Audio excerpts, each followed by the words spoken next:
6 जुलाई से मेडिकल का admission counselling start होगा। ये क्या सच है? एक्चुअली शेड्यूल कहाँ पे पब्लिश हुआ है? एक्चुअली इस फैक्ट पे मैं डिस्कशन करने के लिए आज का टॉपिक बना रहा हूँ। अस्मी करियर के यूट्यूब चैनल के थ्रू हम इंजीनियरिंग मेडिकल के various important admission process regarding जो भी शॉर्ट वीडियोस रहते हैं, स्टूडेंट पेरेंट्स के इंफॉर्मेटिव वीडियोस हम बनाते रहते हैं। तो उसमें से आज के लिए ये वीडियो मेडिकल एडमिशन प्रोसेस के लिए। नमस्ते, मैं हूँ शारंग कट्टी, आपका करियर और एडमिशन मेंटोर। कल 30 जून को आपके लिए एक इम्पॉर्टेंट डे क्यों है? रीजन इतना ही है, सिर्फ 1500 में से 700 बच्चों ने जिन्होंने नीट दी थी उनका ही रिजल्ट नहीं आने वाला है। ऑटोमेटिकली आपका भी ऑल इंडिया रैंक चेंज होने वाला है, तो ऑफ कोर्स आपका भी रिजल्ट फिर से आपको चेक करना इज इंपॉर्टेंट। सो कल का डेट आपका भी रिजल्ट फिर से लगने के लिए इंपॉर्टेंट है। अब ये रीनीट होगा नहीं होगा, ये डेफिनेटली इस रिजल्ट के साथ कोई मायने नहीं रखता। वो होने वाला है रीनीट का इशू, तो वो बाद में भी आ सकता है। ये 6th जो डेट फिक्स हो गई वो कौन से नोटिफिकेशन, 6th, 8th या फिर 4th जुलाई, ये जो डिस्कशन चल रहे थे ट्विटर पे, वो शायद से मुझे लगता है कि जो एनटीए ने जब पहले खुलासा किया था कि कुछ फ्रॉड नहीं हुआ है और जो भी है वो हम डेफिनेटली ऐसे ऐसे इस डेट पे रीनीट कंडक्ट करेंगे और उसके साथ ही अगला जो काउंसलिंग का डेट रहेगा इसके साथ हमारा रिजल्ट रेडी है, तो काउंसलिंग स्टार्ट हो सकता है। तो ये जो डेट डिक्लेयर की है वो एनटीए ने की। एनटीए ये एडमिशन कंडक्टिंग अथॉरिटी है ही नहीं। सो जो भी एडमिशन कंडक्टिंग अथॉरिटी है वो है MCI, medical council of India.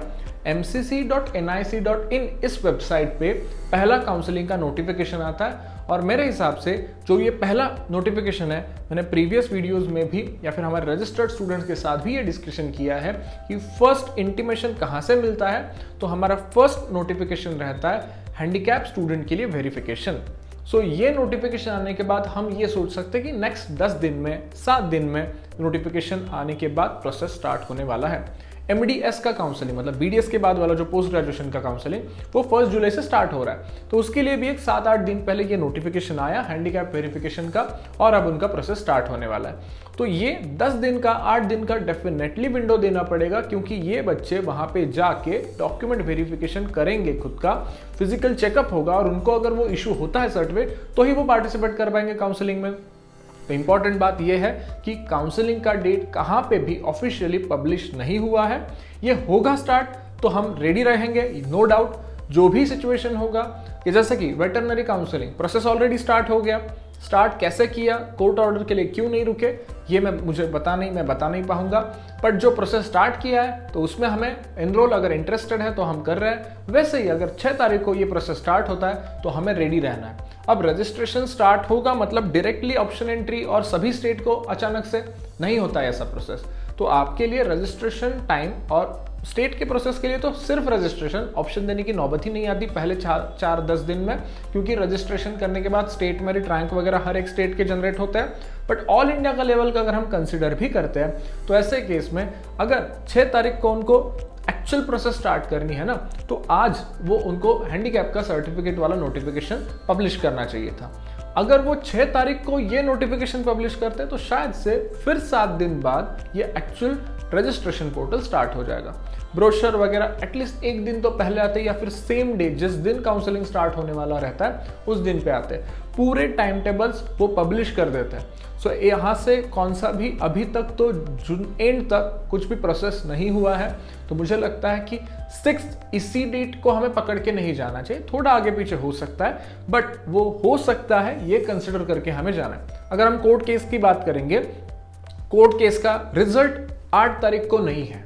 Court case start होने वाला है, उस पर कुछ ना कुछ डिस्कशन आगे बढ़ेगा, शायद से डेट और मिल सकती है डिस्कशन के बाद। तो ये 1 दिन का काम नहीं है कि चलो 8 तारीख को पूरा स्टे आ गया और रीनीट होने वाली है। तो ये डेट एनटी ने डिक्लेयर की हुई है, इसमें बहुत सारे चेंजेस आ सकते हैं। हम उस डेट के लिए प्रिपेयर्ड है। आपके सारे डॉक्यूमेंट्स जो स्कैन करके अपलोड, बहुत सारे वीडियोस में मैंने सुना है कि इस साल का थोड़ा बहुत प्रोसेस चेंज हो सकता है, शायद से इंटरनल सोर्सेज के थ्रू उनकी अगर कुछ इन्फॉर्मेशन रहेगी तो वो ये बताना चाहते हैं। मेरे साथ भी स्टूडेंट पेरेंट्स ने ये डिस्कशन करने के बाद ये, या फिर कुछ कोचिंग क्लासेस ने भी मुझे ये इन्फॉर्मेशन दी है कि ऐसा प्रोसेस चेंज हो सकता है। क्या चेंज होगा प्रोसेस?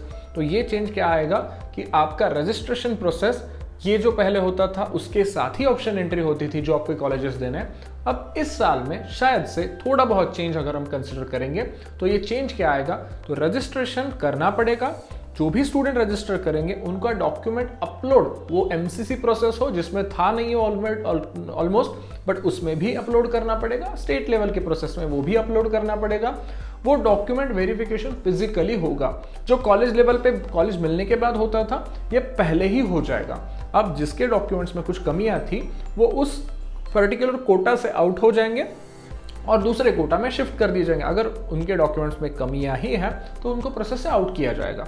सो इस प्रकार से अगर डॉक्यूमेंट वेरिफिकेशन पहले ही होता है तो जो राउंड में सीट खाली रहते थे, जिनको सीट मिलता था वो नॉट एलिजिबल बताए जाते थे और दूसरे लोगों को देने पड़ते थे, ये प्रॉब्लम नहीं आएगा। तो थोड़ा सिस्टम भी और स्मूथ हो जाएगा। बेसिकली महाराष्ट्र का प्रीवियस प्रोसेस ऐसे ही चलता था, डॉक्यूमेंट वेरिफिकेशन का एक स्टेप अलग से दिया जाता था, बट वो कोविड के टाइम से खत्म हो गया था। बट ये एमसीसी ही पूरा प्रोसेस स्टार्ट करेगा तो ऑफकोर्स सभी स्टेट उसको फॉलो कर लेंगे। कंबाइंड प्रोसेस स्टेट का होगा क्या, जो डीम्ड यूनिवर्सिटी का और ऑल इंडिया का प्रोसेस कंडक्टिंग अथॉरिटी एमसीसी, उसका एमडीएस प्रोसेस में मतलब मास्टर्स के प्रोसेस में तो अलग अलग शेड्यूल आ चुका है। बहुत सारे स्टेट ने यूजी में भी अपने अलग अलग form, for example Kerala, Karnataka already publish कर दिए। तो मुझे नहीं लगता कि इस साल का एटलीस्ट प्रोसेस स्टेट और ऑल इंडिया लेवल का कंबाइन हो पाएगा। बट अभी के सिचुएशन के हिसाब से हम जाते हैं तो मुझे ये लगता है कि ये प्रोसेस स्टार्ट होने के लिए ऑफिशियल डेट कौन सा भी पब्लिश नहीं है। ये अगर होगा तो भी रजिस्ट्रेशन और डॉक्यूमेंट वेरिफिकेशन ये कौन से भी केस में यूजफुल ही है ना। अगर फिर से री नीट भी होता है तो ये सारे स्टूडेंट उसी डाटा को यूज करके भी एप्लीकेशन नंबर सेम रहेगा, सब कुछ सेम रहेगा, सिर्फ नीट के मार्क्स उसमें चेंज हो जाएंगे। तो वेरिफिकेशन वाला पार्ट, डॉक्यूमेंटेशन वाला पार्ट सब करेक्ट हो सकता है। तो ये शायद से टाइम बचाने के लिए भी बहुत अच्छा ये फॉर्मूला हो सकता है। तो no any confirm news yet. So हमारे एंड से जब तक ऑफिशियल कुछ भी नोटिफिकेशन नहीं आता है, हम जो भी इंफॉर्मेशन देते हैं वो सिर्फ और सिर्फ ऑथेंटिक ही देते हैं। आपको जो भी ऑफिशियल वेबसाइट पे मिलता है, वो एनएमसी का हो, एमसीसी का हो या फिर स्टेट के वेबसाइट्स का हो, वही हम शेयर करते हैं। तो किसी भी तरह से आप रीनीट कंफर्म है ये भी मत सोचिए, या फिर रीनीट होगी भी नहीं ये भी मत सोचिए। आपको आपकी पढ़ाई कंटिन्यू रखनी है। अगर डिसीजन आ गया अगेंस्ट तो ऐसे केस में रीनीट होगी तो आपको तैयारी रखनी इंपॉर्टेंट है। रीनीट नहीं भी होगी तो भी जो भी मार्क्स रहेंगे उसके हिसाब से एडमिशन प्रोसेस के लिए रेडी रखना ये भी इंपॉर्टेंट है। तो आज का इंपॉर्टेंट वीडियो इसके लिए था कि 6 जुलाई को ये प्रोसेस स्टार्ट होगा क्या, इसका आंसर कोई नहीं दे सकता।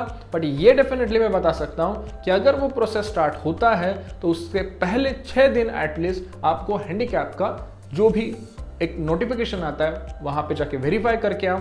ये आने के बाद ही आपको एक्चुअल ऑप्शन एंट्री या फिर एक्चुअली फॉर्म फिलिंग बनने वाला है। सो होपफुली आपको समझ में आ गया होगा पूरा सिनारियो, स्टेट वाइज और ऑल इंडिया लेवल वाइज भी। तो आपको इतना ही करना है कि आपके डॉक्यूमेंट्स रेडी रखने हैं, आपको जो भी प्रायोरिटी लिस्ट, बजट ये भी है रखना है, वो रेडी रखना है। अगर प्रोसेस स्टार्ट हो गया तो we will enter into that. अगर नहीं होता है तो डोंट वरी, हमें टाइम जो अभी आपने होमवर्क किया है, जो आपने स्टडी किया वो बिल्कुल वेस्ट नहीं जाएगा। जब भी 10 दिन, 15 दिन, 1 महीने के बाद भी स्टार्ट होता है तो भी हम यूज कर पाएंगे। ठीक है। सो ऐसे इन्फॉर्मेटिव इन्फॉर्मेशन के लिए हमारे अस्मी करियर के यूट्यूब चैनल को कनेक्टेड रहिए। अगर ये वीडियो अच्छा लगा होगा तो हमारे अस्मी करियर के चैनल को सब्सक्राइब करके रखिए और इस वीडियो को लाइक जरूर कर दीजिए। आपके सारे फ्रेंड्स के साथ इसी वीडियो को शेयर कीजिए। और अगर आपको ऐसी ही ऑथेंटिक इन्फॉर्मेशन चाहिए और आपको 1-to-1 पर्सनलाइज काउंसलिंग चाहिए तो आज ही अस्मी करियर के हेल्पलाइन नंबर को कनेक्ट कीजिए। मिलते हैं ऐसे नेक्स्ट वीडियो में, तब तक के लिए धन्यवाद।